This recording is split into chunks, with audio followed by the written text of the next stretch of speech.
Well, as I mentioned at the end of my video yesterday morning,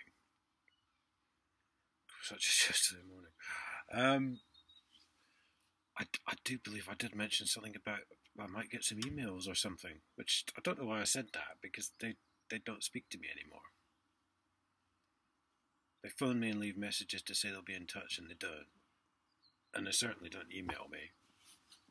They occasionally write a very, very vague letter to me, like, I shall be investigating this issue, and then don't.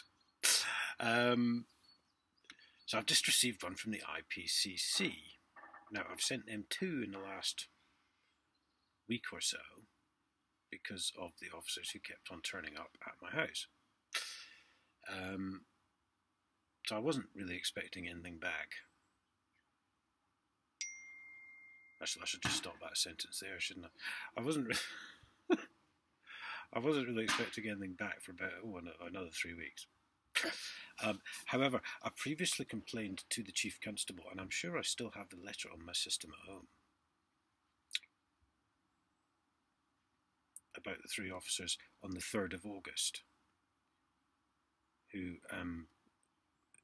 met me in the cells, which is this is how we knew it was a sort of combined operation, organised by Chief Constable Alec Wood.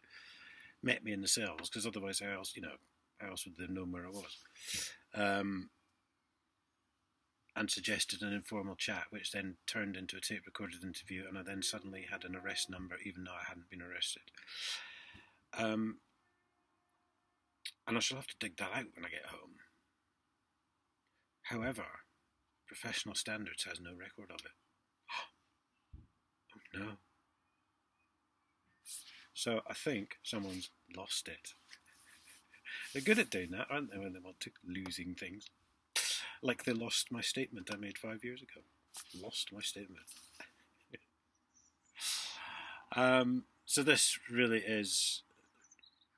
Not only is the Chief Constable ignorant enough not to reply to me, he's clearly just ignoring everything I'm saying. Except apparently that I didn't pay my council tax. That warranted 7 police officers and 2 bailiffs overall, if you include the interview I had afterwards. 7? 6 maybe. 6 police officers and 2 bailiffs that warranted.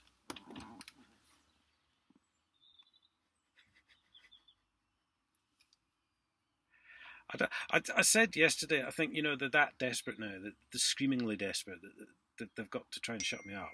I think that's probably a sign, guys, that maybe you've lost control somehow.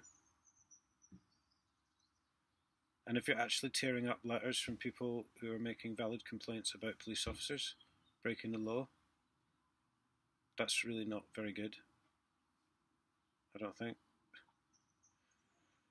If any of you think that, a Chief Constable, someone in the position of a Chief Constable, should be allowed to have a personal vendetta against a member of the public, if any of you think that's a good thing on here, then please do let me know. I, for one, won't agree with you. I don't really think Chief Constables should be petulant enough to have personal vendettas. I think they're probably supposed to be a bit above that.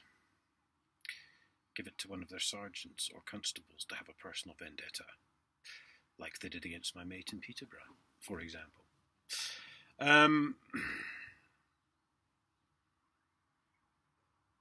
What can you say? I'll have to do. I'm sure I did report that to the Chief Constable. I'll have to try and dig that letter out the weekend. But complaints have gone in about everything to someone as they happened. So I don't think any of you would doubt me when I said that.